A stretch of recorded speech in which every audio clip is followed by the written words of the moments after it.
Welcome to King's Cross Talk.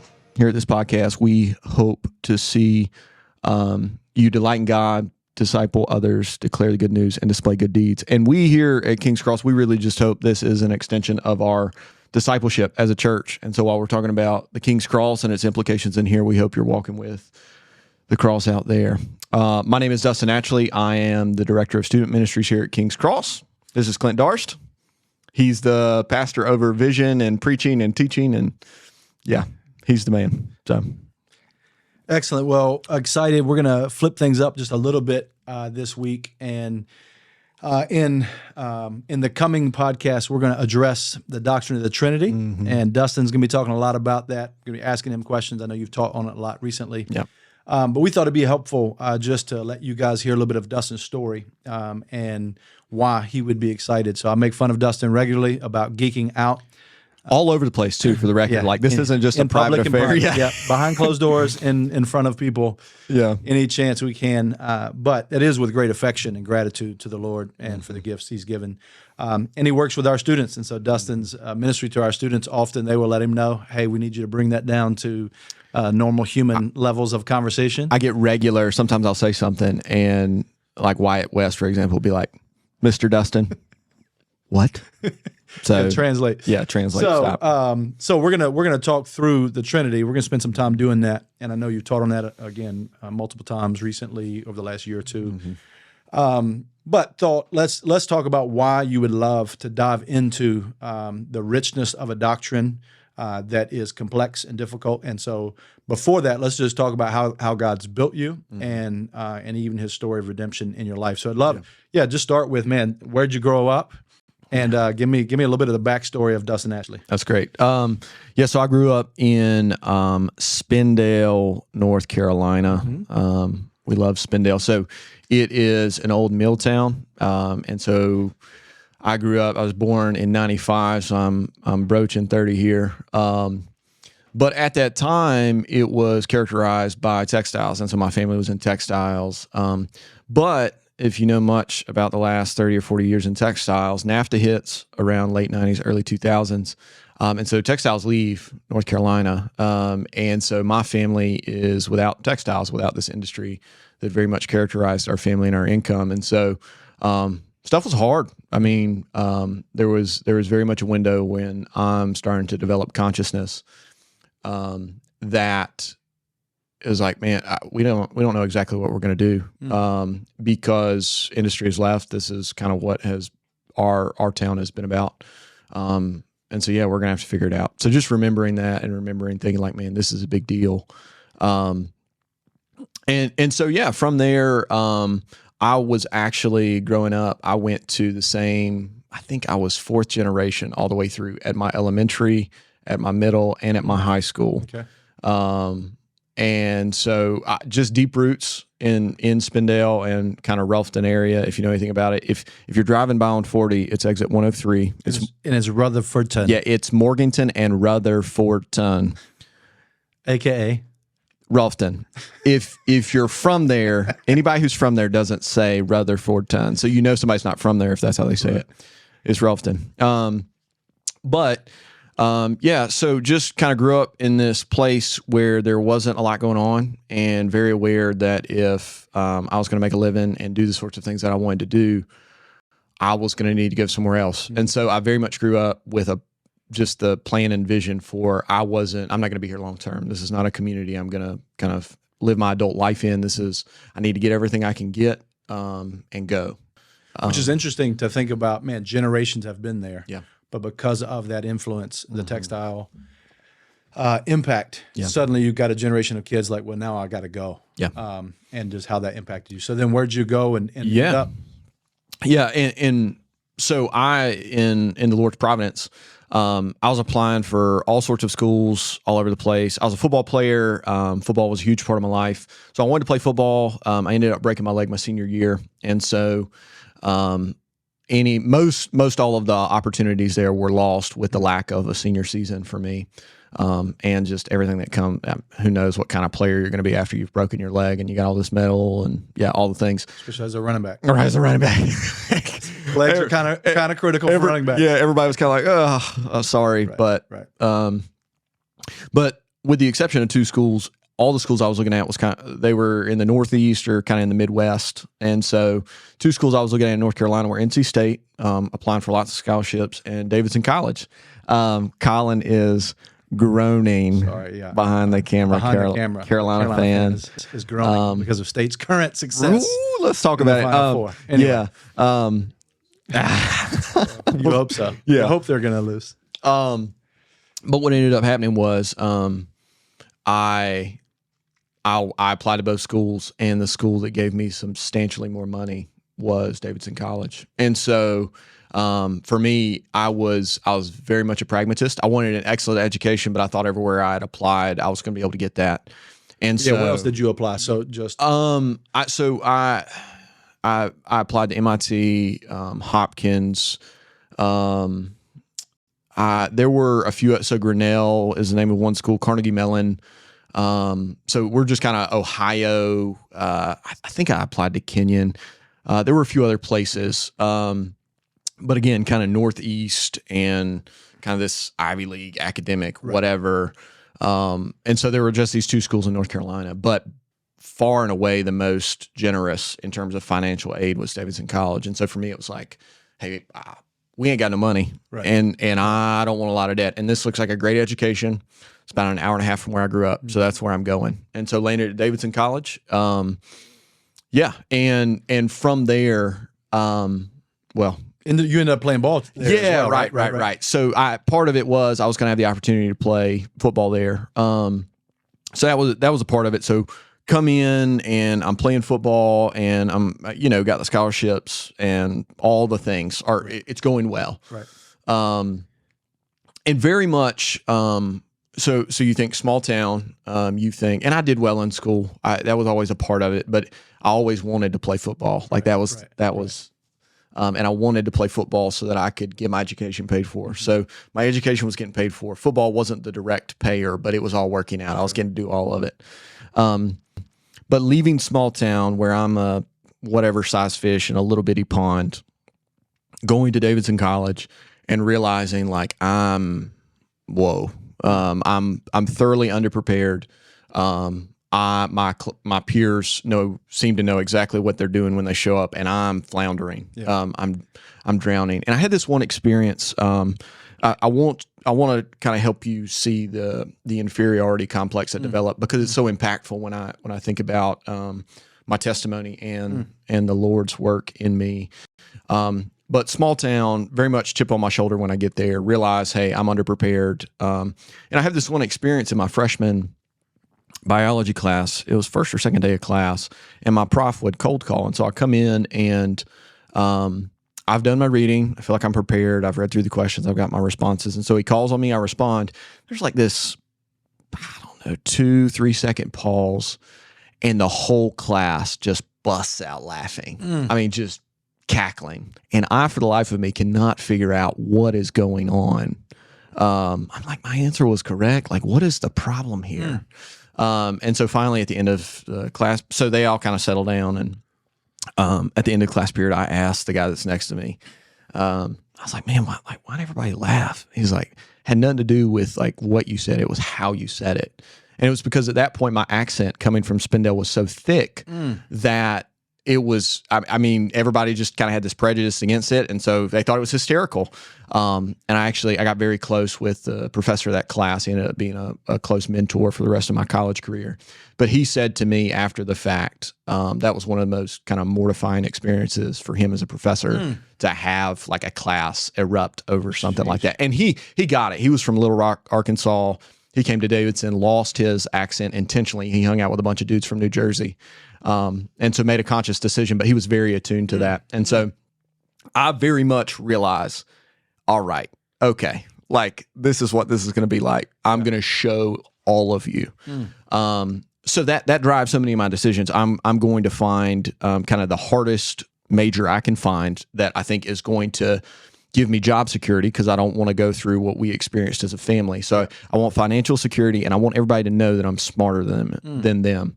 And so I choose this kind of obscure degree path in bioinformatics, where I'm taking that we called them weed 'em out courses, but I'm taking the weed 'em out courses in math, in computer science, and in molecular biology. So I'm taking those ones that they run people off in all three subject areas as a sophomore, and doing okay. Like I lots of A's and B's. Like I did all right. Right.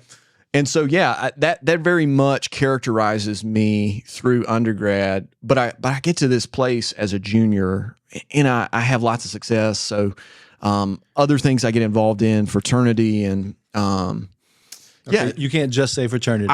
We need to click on the cultural collision of a number of things. Spindale, academic, that moment, and then now what fraternity?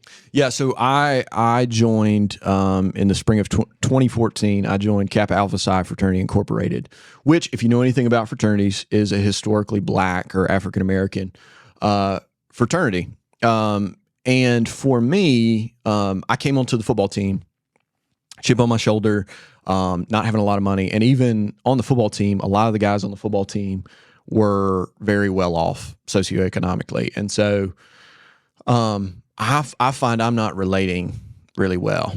I like the things I like are the things that I'm going to do for enjoyment, or even some of the music I'm going to listen to. And being a part of football, you've shared in your story, there's lots of parallels in my story where I wasn't thinking through a gospel lens, but I was observing like there's this disconnect between what happens specifically in this sports context and what happens off the field. And we were always big guys I played with were in our home. And particularly guys of different ethnicities were in our home. So just realizing that, but I get onto the football team and I realize like these guys, I just don't have a ton in common with them. Turns out the guys I do have a lot in common with were mostly the guys in this fraternity, so African Americans in this African American fraternity. But I looked at them and I realized like, hey, there's a connection here. And again, I'm longing for this. Sure. There's a connection here. There's an intimacy here that I don't see elsewhere. And I think all of these circumstances that we're talking about impact that intimacy. Like there's an understanding, but then also providentially, like where my locker was at, 3 of the 4 guys that crossed the year ahead of me in the fraternity were right here in this corner. Okay. Like I could touch them right here. Right. And so they're in my ear the whole time and I'm watching them kind of uniquely interact. And so that drives a lot of that. Which I think comes out later, which is why I want to Yeah. But so fraternity is going well. I get other fellowships and scholarships and I'm developing a little bit into maybe a big man on campus or something along those lines. I mean, Davidson only has 1,800 students. Sure. So I'm very involved. Sure. But I come to this place as a junior year where everything is going well. School is going well. I've got everything that I think the American dream has told me I should want and should be fulfilling. And I'm just miserable. Like I'm so miserable. I don't want to get out of bed in the mornings. And I've always been a little bit of an Eeyore, right? Like I have a tendency to be melancholy and cynical. So that's a part of my personality, and not necessarily a good one, but it just is. But there was a very much kind of halfway through my junior year to that summer where I'm wrestling existentially with what is going on. I just don't understand why I feel the way I do, because I've gotten everything I should want. All the boxes are getting checked. Yes. Yep. All the goals are being achieved. Right. And yet, these questions. There's this longing, and I remember having a long conversation. Sid and I had been dating we met in middle school, and we started dating in high school, so we were still dating at the time. But I just remember walking around on the lawn at Davidson there were 2 or 3 of these where I'm just having like deep, I don't know what I'm doing with my life conversations, and I'm miserable, and I don't want it to be this way.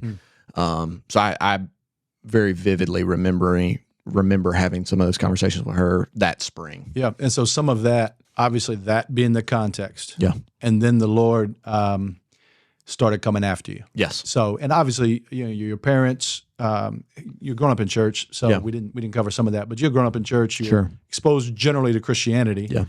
But clearly in some of this, the hound of heaven, as Spurgeon would call him, started coming after you. So talk a little bit about that. What did the Lord start to do? Yeah, and just to return quickly, like I grew up in the church that my great grandmother's father helped found. And so just more of, small town Christianity, but the gospel never landed on me. And so I had been doing all the research and everything going into my junior spring, and I had planned to do another summer of research to set myself up for, jobs and PhD programs and all that stuff.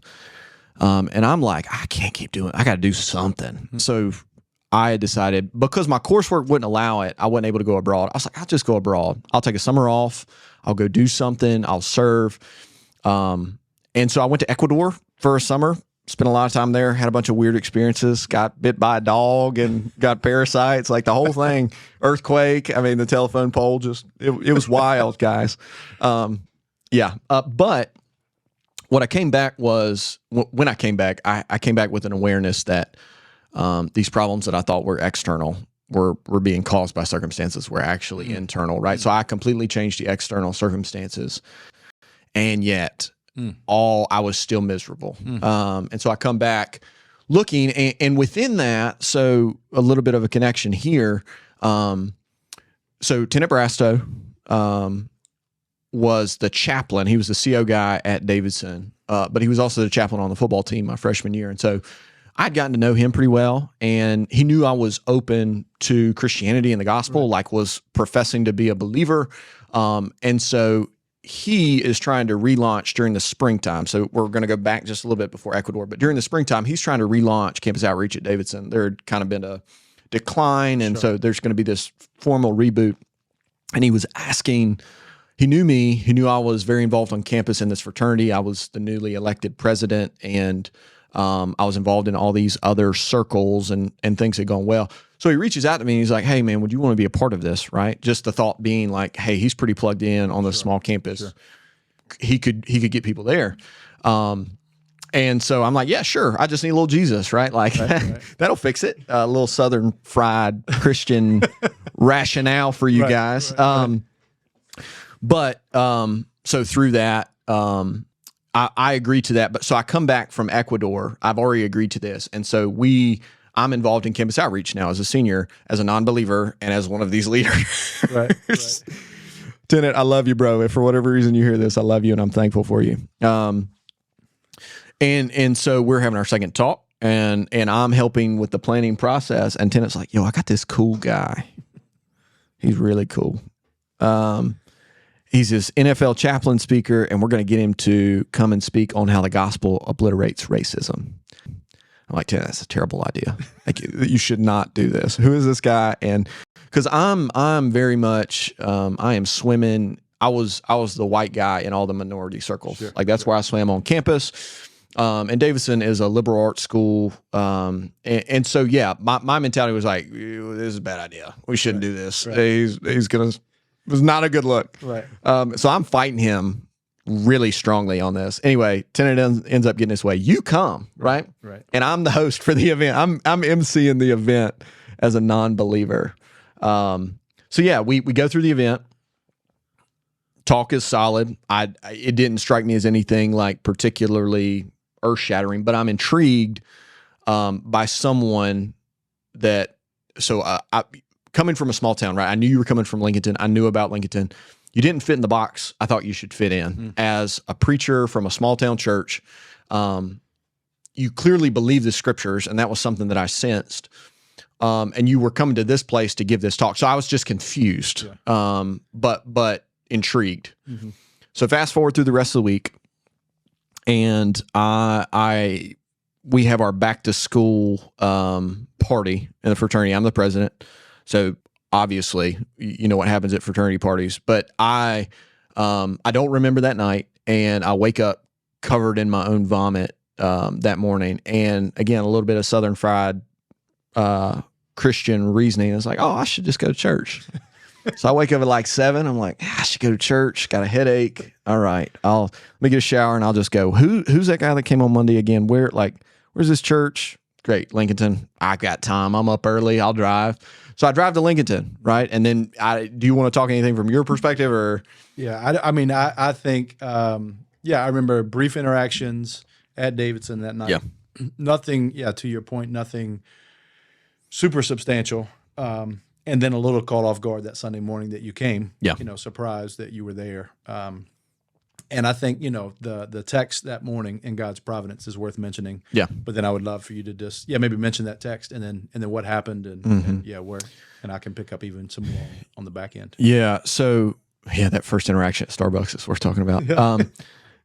I come to the service. First off, he's starting a sermon series on Ecclesiastes, and anybody who has read the book of Ecclesiastes knows, in many ways, this book Koheleth is conducting a thought experiment on what it looks like to live a life apart from God. And it may not have actually been a thought experiment, right? He's laying it out as a thought experiment, but if this is Solomon, then he lived this. Right. And we get there, and it's talking about vanity of it starts, vanity of vanity, says the preacher, all is vanity.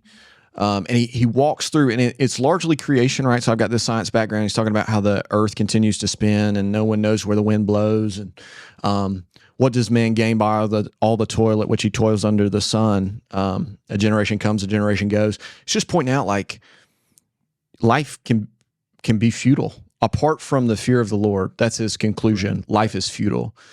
And I have felt that, like, at the deepest level, I have felt that for the last how many ever years. Right.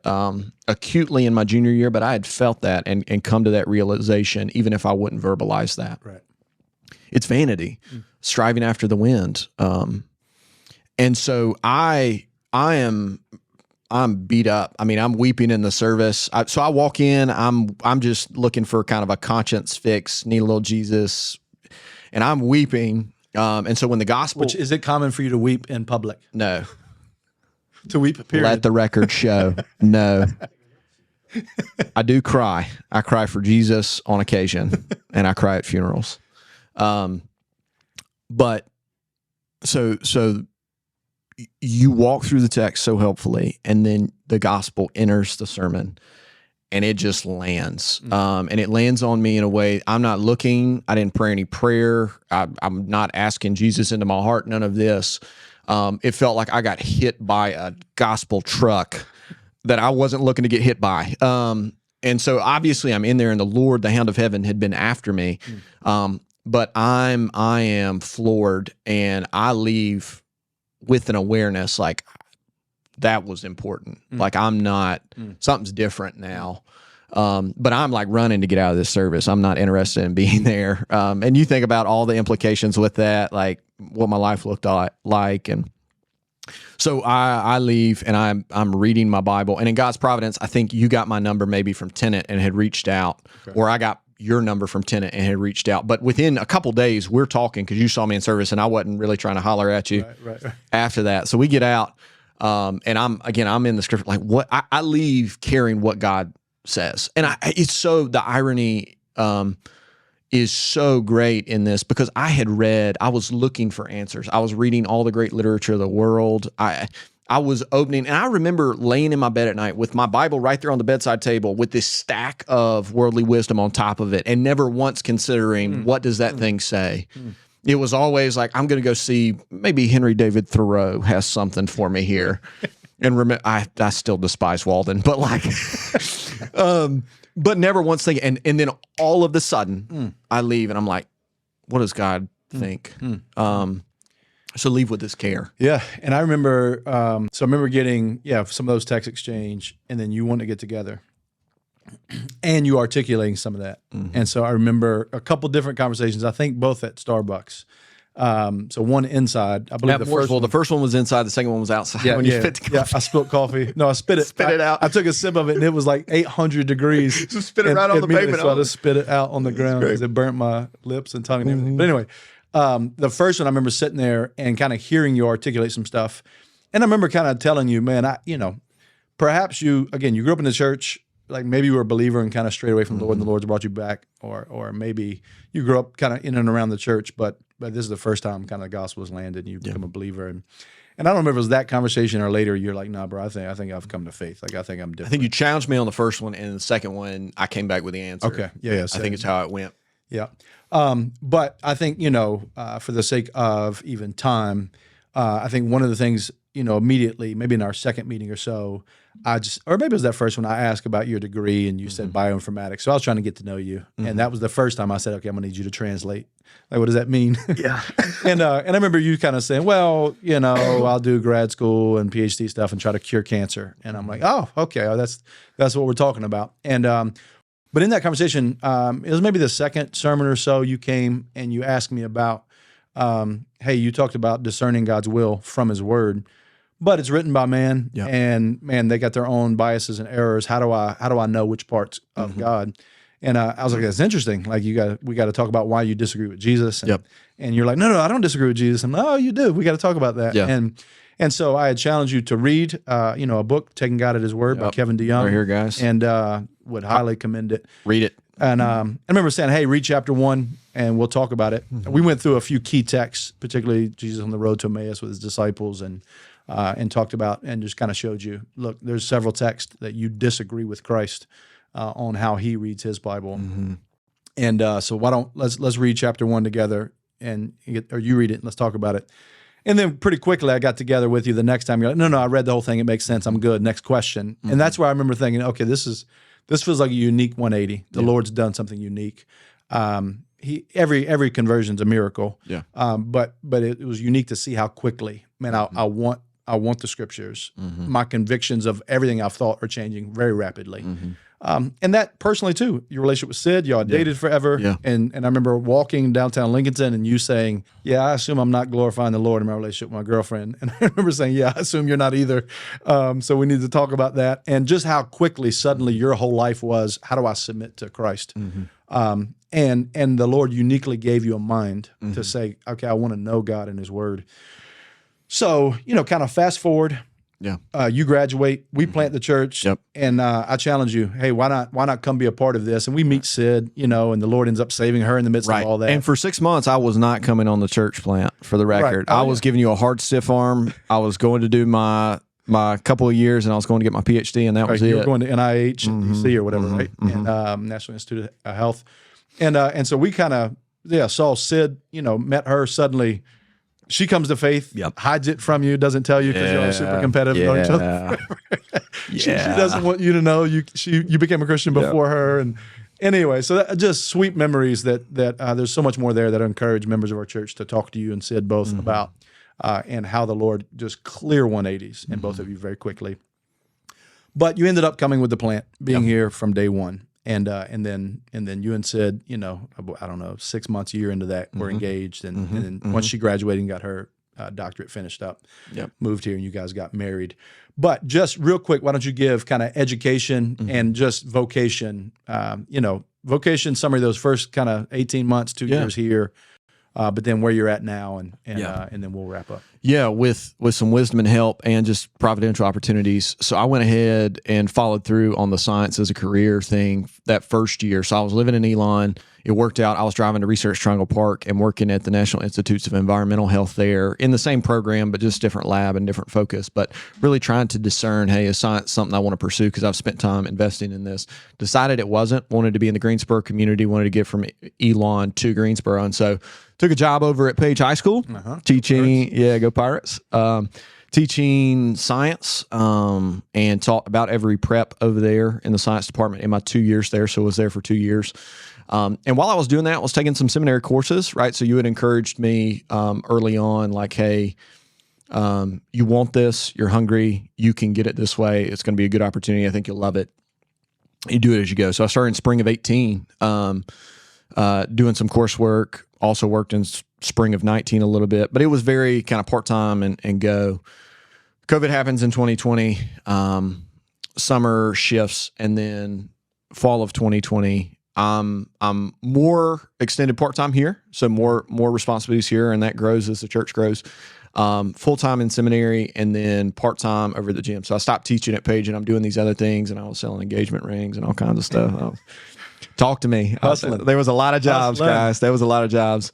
So yeah, did that, working on my MDiv full-time, loving every minute of it. That's just, I would be in school for the rest of my life if I could have it my way. I love the process. I love learning. I love teaching all of it. So do that for a year. Then for another 2 years after that year of a bunch of part-times, took another part-time over at the Covenant School. Loved that. Worked over there for 2 years. Still working on seminary.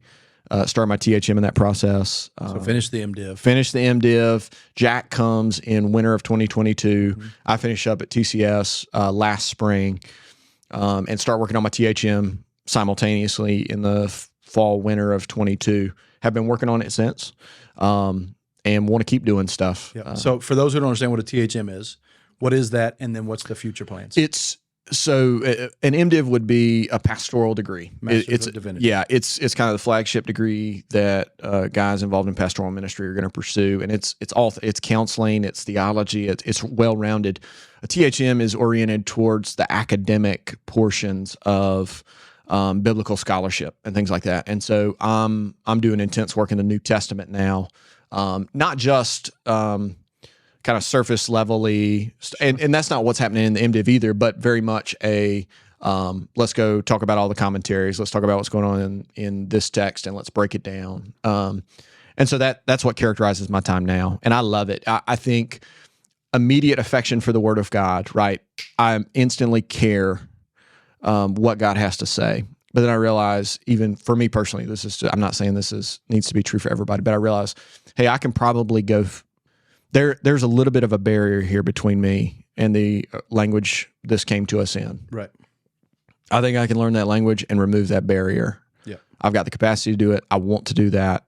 I think, so not only do I have desire, but I think I can. I think it would be helpful in the long term. I remember John Piper wrote this article or something. What would I do again in my 20s? Like, what would I do in my 20s? But looking back now, and one of the primary things he said was use your 20s to master the biblical languages, because it has paid dividends throughout his life and work in ministry. And again, that's not saying that needs to be the case for everybody, but I was like, I've got it. I can do it. I'm going to go do it. I'm gonna believe Piper when he says it, that it really has been that valuable, and I'm going to go get after it. And so that really has characterized formal study. Yeah, and I remember being so entertained by the semester you took. Was it Greek 3 and Hebrew 4? Yes. So the minimum requirements was 1 and 2, and you decided I want more in both, and I'm going to do them at the same time. Yeah. And then ended up teaching Spanish at the same time. Yeah, I was. There was no telling insane. what was going to come out of my mouth. What kind of language was coming out that semester. So I think just even that has been fun to watch you grow and use now these academic abilities and capacities the Lord's given for His purposes. And again, you could have done that in science. That would have been faithful and honoring to the Lord to do that as a Christian in the workplace. But to see you do it and say, I want to give myself to this vocationally. And then, you're currently leaning towards PhD work and even being able to equip folks we train at King's Cross with seminary degrees and those kinds of things. So it's been fun to watch. And I think then that'll help our folks, even as we jump into the doctrine of the Trinity. Know kind of some of that backstory. So appreciate you sharing. Yeah, man. Love you and Sid and baby Jack. Always. And, excited to see what the Lord continues to do. So love you guys. Love you guys. Look forward to the next episode. Grace and peace.